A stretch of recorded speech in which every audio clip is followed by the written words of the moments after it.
कि प्रभु ने पूरी दुनिया में कर्मों का विधान लागू कर रखा है।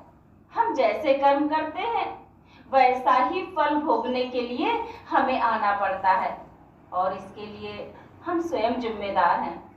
इस विषय में स्वामी जी महाराज के वचन है, दुख सुख जो व्यापत होई, पिछले कर्म भोग है सोई।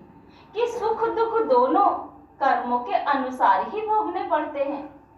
अब अगर हम मालिक का भाड़ा समझकर भोगते हैं तो फिर जिंदगी काटना आसान हो जाता है।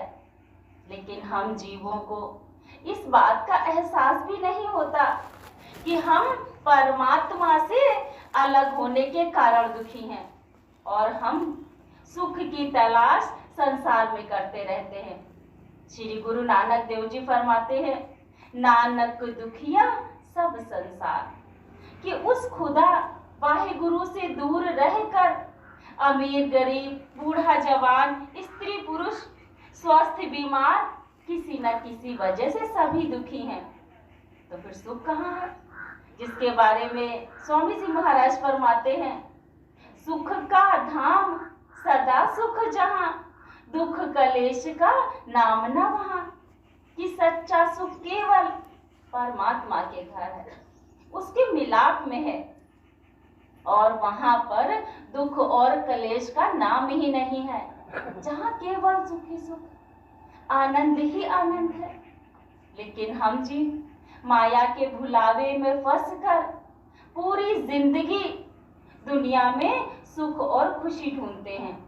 कभी घर परिवार में, मित्रों में, सगे संबंधियों में, धन दौलत सामाजिक मान प्रतिष्ठा में सुख और खुशी ढूंढते हैं।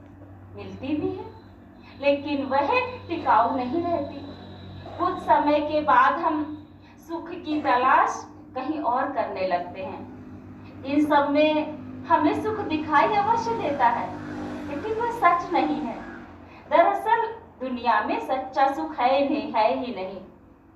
जिस तरह दर्पण में मुख होता नहीं है, उसके सामने आने पर दिखाई देता है, उसी तरह से हम संसार में सुख ढूंढते जरूर हैं लेकिन मिलता नहीं है। यानी कि दर्पण में मुख और संसार में सुख होता नहीं है, सिर्फ दिखाई देता है। हुजूर महाराज जी सत्संग में फरमाया करते थे कि जैसे किसी चीज के आने पर खुशी मिलती है, उसके जाने पर वैसा ही दुख होता है। शादी के समय मन में कितनी खुशी होती है, लेकिन अगर उसी साथी के साथ झगड़ा हो जाए हम कितने दुखी हो जाते हैं। जिस संतान के जन्म पर हम दावतें करते हैं, खुशियां मनाते हैं, अगर वही संतान नालायक निकल जाए, कहने पर ना चले, बीमार हो जाए या परमात्मा वापस बुला ले, वह हमारे लिए कितने दुख का कारण बन जाता है। कबीर साहिब जी फरमाते हैं, सुख मांगत दुख आगे आवे। हम सुखी रहने के लिए न जाने क्या क्या साधन अपनाते हैं। धन दौलत ऐशो इशरत देश विदेश के घूमने में सुख ढूंढते हैं, लेकिन सुख और शांति नहीं मिलती। स्वामी जी महाराज फरमाते हैं, तिरिया सुत धन धाम बढ़ाई, यह सुख फिर दुख मूल दिखाए। कि बेटे बेटियों में धन दौलत मान बढ़ाई में सुख मिलता जरूर है लेकिन वह स्थायी नहीं रहता। समय के साथ सब कुछ बदल जाता है। आज हम संसार के शक्लों पदार्थों और विकारों में फंसकर अपना अनमोल जीवन इसी दुख में खत्म किए जा रहे हैं। हमारी आत्मा उस परम पिता परमात्मा की अंश है और उससे बिछुड़कर अपने आप को इस संसार का हिस्सा समझने लगी। जब से रचना में आई है तब से वह तन और मन के पिंजरे में कैद है। अब तन मन की आवश्यकताओं के कारण ना जाने क्या क्या खोटे कर्म करते जाते हैं और मन के ऊपर कर्मों की परतें चढ़ती चली गई। मन और आत्मा की गांठ बंधी होने की वजह से आत्मा को निचली योनियों के कष्ट उठाने पड़ते हैं। जीव पैदा होने से लेकर मरने तक पूरी जिंदगी दुख में खत्म कर देता है। एक के बाद एक 84 लाख योनियों में चक्कर काटता रहता है। इसीलिए आप जी फरमा रहे हैं, गर्भ जोनि बिच कदे न निकले, विष्टा माहे समाए। जीव बार बार पैदा होता है, बार बार मरता है। कर्मों की मैल और संस्कारों के कारण कभी किसी योनि में, कभी किसी योनि में इस संसार में फंस कर रह जाता है। गर्भ जोनि से निकल ही नहीं पाता, देह के बंधनों से आजाद नहीं होता। एक के बाद दूसरा, दूसरे के बाद तीसरा, यही चक्कर लगाता रहता है। विष्टा माहे समाए, गंदगी का हिस्सा बना रहता है। जैसे नाली का कीड़ा नाली में पैदा होता है, गंदगी खाता है और उसी गंदगी में मर जाता है। लेकिन आज वर्तमान समय में हमारी अवस्था क्या है? तो कुछ अच्छे कर्मों के संयोग से और उस मालिक की असीम दया मेहर से मनुष्य जन्म मिला है, जो हमारे लिए वरदान है। क्योंकि इसी देह में रहकर प्रभु की भक्ति करके उससे मिलाप हासिल कर सकते हैं। संतों ने इसे नर नारायणी की देह कहकर बयान किया है। तो फिर अब इस देह में रहकर कुछ ऐसा करे जो हमें दोबारा गर्भ योनि में आना ही ना पड़े।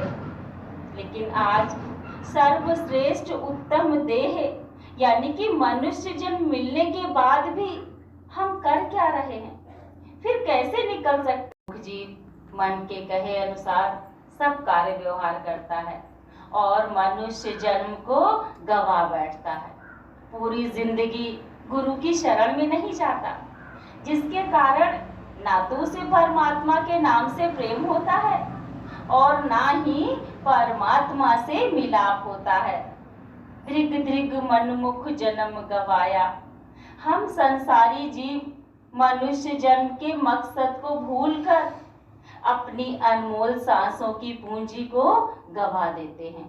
श्री गुरु नानक देव जी फरमाते हैं, मनमुख सोची ना पावे, बिछुड़ चोटा खाए। मनमुखों को परमात्मा की सोच ही नहीं आती और वह उससे बिछुड़कर यहाँ संसार में चोटें खाता रहता है। और तो और हम इस संसार में सब कुछ पाना चाहते हैं, उस प्रभु को भी हम अपनी मन मर्जी से पाना चाहते हैं, लेकिन वह हमारे बनाए हुए तरीके से नहीं मिलता। हमारी हालत बयान करते हुए एक जगह आप जी फरमाते हैं, धृग धृग खाया, धृग धृग सोया, धृग धृग कापड़ अंग चढ़ाया, धृग शरीर कुटुंब सहित स्यों, जित गुण खसम न पाया। पौड़ी छटकी फिर हाथ न आवे, अहिला जन्म गवाया। कि हम तो अपना अनमोल जीवन खाने पीने में, सोने में, तरह तरह के लिबास पहनने में बर्बाद कर रहे हैं। हम भूल गए कि यह कीमती जामा मालिक ने अपने मिलाप के लिए दिया है और हम इसे व्यर्थ में गवा रहे हैं। हम विचार करें कि यहाँ आकर मनुष्य जन्म पाकर हमने किया क्या? जो पिछली योनियों में कर रहे थे वही आज भी कर रहे हैं। तो क्या होगा? खाली हाथ आए हैं, खाली हाथ जाना पड़ेगा। मालिक का बिछोड़ा लेकर पैदा हुए हैं और मालिक का बिछोड़ा लेकर जाना पड़ेगा। कर्मों के बोझ तले दबे हुए हैं और कर्मों का भार लेकर जाना पड़ेगा। यह मनुष्य जन्म मालिक ने अपने मिलाप के लिए दिया है, लेकिन इतना ऊंचा मनुष्य जन्म मिलने के बाद भी हमने अपनी सोच को ऊंचा नहीं किया। कर्म तो फिर भी हम निचली योनियों के ही कर रहे हैं। घर बार, बाल बच्चे, उनकी परवरिश, इसी में पूरी जिंदगी समाप्त किए जा रहे हैं। जबकि यह मनुष्य जन्म कई योनियां भटकने के बाद मुश्किल से मिला है। इसीलिए श्री गुरु अर्जुन देव जी हमें याद दिला रहे हैं, कई जन्म भय कीट पतंगा, कई जन्म गज मीन कुरंगा, कई जन्म पंखी सरफ होयो, कई जन्म हैवर वृख जोयो। मिल जगदीश मिलन की बरिया, चिरंकाल एह देह सजरिया। कर्मों का भुगतान करने के लिए ना जाने हमें किस किस योनि में जाना पड़ा। कीड़े पतंगे, हाथी, मछली, सांप, घोड़ा, पेड़ आदि बनते आ रहे हैं। इतनी निचली योनियां भोगने के बाद आज उस मालिक ने असीम दया करके अपने मिलाप के लिए हमें यह मनुष्य जन्म का अवसर दिया है, जिसके बिछोड़े के कारण हम जन्म मरण के चक्र में भटक रहे हैं। बाकी सभी भोग योनियां हैं। मनुष्य जन्म के अलावा किसी अन्य योनि को मालिक से मिलने की बढ़ियाई नहीं मिली है। तो फिर अब जब मालिक ने हमें भक्ति के दरवाजे तक पहुंचा दिया, तो फिर अब हमसे कोई चूक ना हो जाए। हमें इस देही से फायदा उठाना है।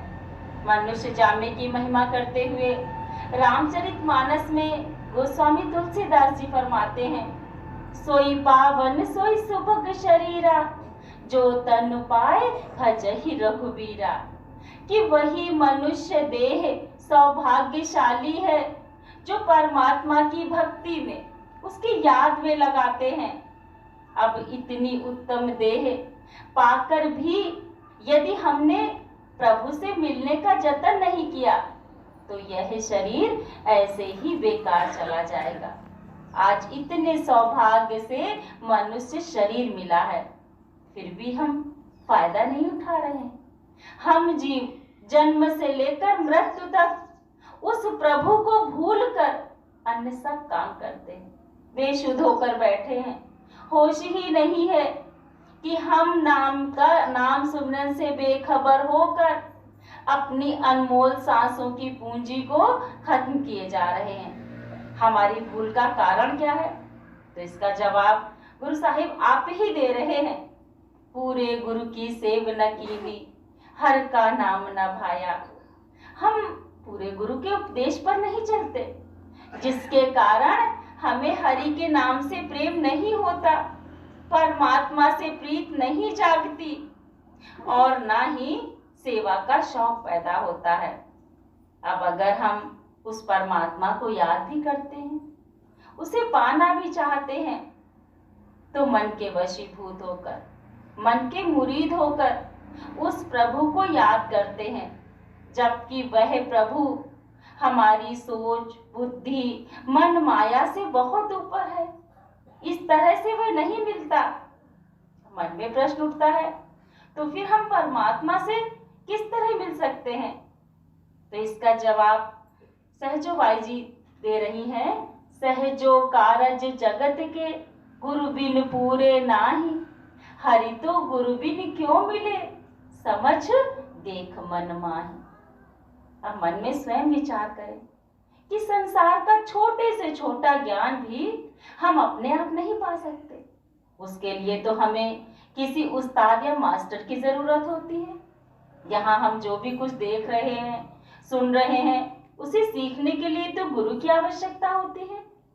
तो क्या हरि को हम बिना गुरु के पा लेंगे, जिसे हमने कभी नहीं देखा?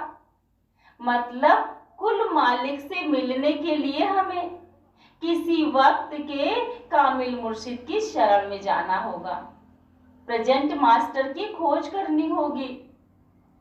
अब मन में प्रश्न उठता है कि पूरा गुरु कौन है, उसे हम कहाँ ढूंढें, पूरे गुरु की पहचान कैसे करेंगे? तो फिर संतों ने कुछ निशानियां बताई हैं। पूरा गुरु अंधकार से प्रकाश में ले जाता है, अज्ञानता से ज्ञान की तरफ ले जाता है। वे जाति धर्म, अमीर गरीब, स्त्री पुरुष में कोई भेद नहीं करते, वह दाता होता है। जैसे सूर्य की रोशनी हवा पानी प्रकृति मुफ्त देती है, ठीक ऐसे ही गुरु नाम की दात मुफ्त देते हैं, अंतर्मुखी भक्ति का उपदेश देते हैं। सतगुरु रूहानी दौलत के शहंशाह होते हैं और हम माया के दर के भिखारी हैं। मन माया में लिपटे जीव उसकी शान को नहीं समझ सकते। बिना गुरु के तो हम अपनी पहचान नहीं कर सकते हैं, तो फिर क्या हम उस मालिक को बिना गुरु के परख सकते हैं? गुरु की शरण में हम अपनी बल बुद्धि से नहीं जा सकते। जब वह मालिक हमें मिलाना चाहता है तो हमारे ऊपर दया करके कोई ना कोई जरिया बख्श देता है और हमें सतगुरु से मिला देता है। अब हमें सतगुरु की सेवा क्यों करनी है, जिसके बारे में संत चरण दास जी फरमाते हैं, गुरु सेवा बिन घट अंधियारा, कैसे प्रकटे ज्ञान उजारा। कि गुरु की सेवा के बिना हमारे अंदर ज्ञान का दीपक नहीं जलता। इसीलिए जब पूर्ण गुरु अपनी शरण बख्श दे तो उनके बताए अनुसार सेवा करनी है। सतगुरु की सेवा क्या है? तो श्री गुरु अर्जुन देव जी फरमाते हैं, संत का संग बड़ भागी पाइए, संत की सेवा नाम धियाइए। बहुत ऊंचे भाग्य वाले जीवों को पूरे संत सतगुरु का साथ, उनका संग मिलता है, उनकी सेवा का सौभाग्य प्राप्त होता है। संत की सेवा नाम धियाइए, नाम की कमाई करना। अन्य सभी सेवाएं तन मन धन की सेवा माहौल बनाने के लिए है। सत्संग घर में सबके साथ मिलकर सेवा करने से समानता का भाव आता है, प्रेम जागता है। जाति पात अमीर गरीब आदि के बंधनों से ऊपर उठकर सेवा करने से नम्रता आती है, मन झुकना सीखता है, परमार्थ में सहायता मिलती है, संसार की जगह परमात्मा की याद आती है। धन की सेवा से दुनियावी चीजों से मोह टूटता है। गुरु घर की वाणी है, सतगुरु की सेवा सफल है, जो को करे चित लाए। हमें अपनी मन मर्जी छोड़कर सतगुरु को भाने वाली सेवा, उन्हें पसंद आने वाली सेवा करनी है, वही सेवा सफल है। सतगुरु के हुक्म में रहकर नाम की कमाई करना सतगुरु की सच्ची सेवा है। हरि का वह कौन सा नाम है जिसकी तरफ गुरु साहिब इशारा कर रहे हैं? तो हम परमात्मा के कई नामों से बखूबी परिचित हैं। राम, रहीम, वाहे गुरु, गॉड, राधा स्वामी आदि, ये सभी नाम मुबारक है। लेकिन परमात्मा से मिलाप के लिए हम किस नाम की भक्ति करें?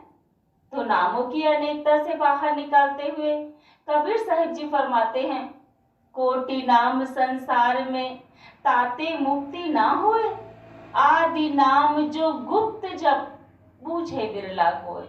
वह गुप्त नाम जो कण कण में, पत्ते पत्ते, जर्रे जर्रे में समाया हुआ है, वह अदृश्य चेतन धारा जो मालिक की धुर दरगाह से आ रही है। रामचरितमानस में गोस्वामी तुलसीदास जी नाम की महिमा का गुणगान करते हुए फरमाते हैं, चहु जुग तीन काल तिहु लोका, भय नाम जप जीव विसोखा। कि केवल इस कलयुग में ही नहीं बल्कि 4 युग 3 काल 3 लोक में नाम को जप कर ही अपना दुख खत्म कर सकते हैं। क्योंकि नाम को जप कर ही कुल मालिक से मिलाप कर सकते हैं। जब सतगुरु के उपदेश पर चलेंगे, तन मन से सेवा करेंगे, शब्द की कमाई करेंगे, तो फिर जीव के सब रोग खत्म हो जाएंगे। गुरु के उपदेश पर चलकर शब्द की कमाई करने से सब रोग दूर हो जाएंगे। जिस पर मालिक की दया हो जाती है, फिर जीव नाम की कमाई करता है, नाम उसके अंदर रच बस जाता है, वह परमात्मा की धुर दरगाह में जाने का अधिकारी बन जाता है। गुरु साहिब फरमा रहे हैं, गुरु का शब्द सब रोग गवाए। आप जी यहाँ हमारे शरीर के रोग की बात नहीं कर रहे हैं, फिर कौन से शब्द से किस रोग को ठीक करने की बात फरमा रहे हैं? आप जी के समझाने का भाव है हमारे मन के रोग, जिसकी वजह से हम संसार में दुखी हैं, परेशान हैं। ये रोग हैं कौन से? मैं मेरी, हौमे का रोग, काम, क्रोध, लोभ, मोह, अहंकार का रोग, मैं मेरी के कारण जीव अपने आप को दूसरों से बड़ा मानता है, सब कुछ अपना बनाना चाहता है। गुरु के उपदेश पर चलकर नाम की कमाई करने से इन रोगों से निजात मिल सकती है। जब दोनों आंखों के बीच में ख्याल एकाग्र करेंगे, उस शब्द से, धुन से ख्याल को जोड़ेंगे, वह धुन जो निरंतर बज रही है, हम सबके अंदर धुनकारे दे रही है, जिसकी ताकत सृष्टि के कण कण में रची बसी है। इसका भेद सतगुरु से मिलता है। जैसे जैसे शब्द की कमाई करेंगे, वैसे वैसे कर्मों और संस्कारों की मैल जो हमारे मन पर चढ़ी हुई है, उसकी परतें उतरनी शुरू हो जाती हैं। धीरे धीरे मन का रोग ठीक होना शुरू हो जाता है, मन की सफाई होनी शुरू हो जाती है। अब यदि हमें कोई एक रोग लग जाए तो हम विचलित हो जाते हैं, लेकिन हमारे मन को तो कई प्रकार के रोगों ने जकड़ा हुआ है। मन के रोग का उपचार बताते हुए कबीर साहिब जी फरमाते हैं, सत्य नाम निज औषधि, सतगुरु दई बताए, औषधि खाए रूपथ रहे ताकि वेदन जाए। गुरु की दया से यह औषधि मिलती है, जिसे हम गुरु मंत्र या नामदान कहते हैं। जब सतगुरु रूपी वैद्य ने नाम रूपी दवा बता दी, शब्द रूपी संजीवनी बूटी का भेद बता दिया, जिसका ठीक प्रकार से सेवन करने से पीड़ा अर्थात दर्द से छुटकारा मिल जाएगा। लेकिन दर्द से निवारण किसको मिलेगा? तो कबीर साहिब जी सचेत कर रहे हैं कि जो औषधि खाए रूपथ रहे ताकि वेदन जाए। रूपथ का अर्थ है अनुकूल भोजन के साथ परहेज करना, अर्थात रोज रोज भजन सुमिरन करने से मन में जागृता आती है, फिर यह परमार्थ की तरफ से जाग जाता है। सांसारिक चाहतों से मुंह मोड़ लेगा, लेकिन नाम की कमाई के बिना यह रोग नहीं जाते, अंतर में कुछ भी प्राप्त नहीं होता। जिस तरह डॉक्टर से दवाई लाकर रखने से, उसका लेबल पढ़ लेने से बीमारी ठीक नहीं होती। बीमारी तब ठीक होगी जब हम समय पर दवाई लेंगे और परहेज करेंगे। परमार्थ की कमाई करने के लिए हमें ऊंची और सच्ची रहनी अपनानी है। इसके लिए सतगुरु के समझाए इन नियमों पर चलना है। हक हलाल की कमाई पर गुजारा करना, सात्विक भोजन करना, शराब नशीली वस्तुओं को त्यागना, जीवन को संत मत के उसूलों पर ढालना तथा बिना नागा रोज रोज भजन सुमिरन करना। जब यह रोग दूर होने लगते हैं तो फिर हमें निरोगी होने का एहसास होने लगता है, जिसके बारे में श्री गुरु अर्जुन देव जी फरमाते हैं, प्रभु के सिमरन मन की मल जाए, अमृत नाम हृदय माही समाए। प्रभु के नाम का सुमिरन करने से मन की मल यानी कि मन विषय विकारों की तरफ से उचाट होने लगता है। फिर दुनिया के शक्लों पदार्थों और सुख के लालच में दिन रात भटकने वाला मन भजन सुमिरन में लग जाता है। जब जीव सतगुरु के मार्गदर्शन पर चलकर शब्द की कमाई करता है तो धीरे धीरे हौमे का, मैं मेरी का रोग दूर होने लगता है। आशा, तृष्णा, मोह, माया यानी कि सभी प्रकार के रोग नाम के प्रताप से दूर होने लगते हैं।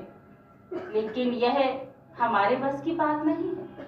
गुरु साहिब फरमा रहे हैं, जिसनो हर जीव लाए, जिसके बंधन वह काटना चाहता है, जिसको वह अपने से मिलाना चाहता है, वह उसके धुर मस्तक पर लिख देता है और उसका मिलाप संत सतगुरु से करा देता है।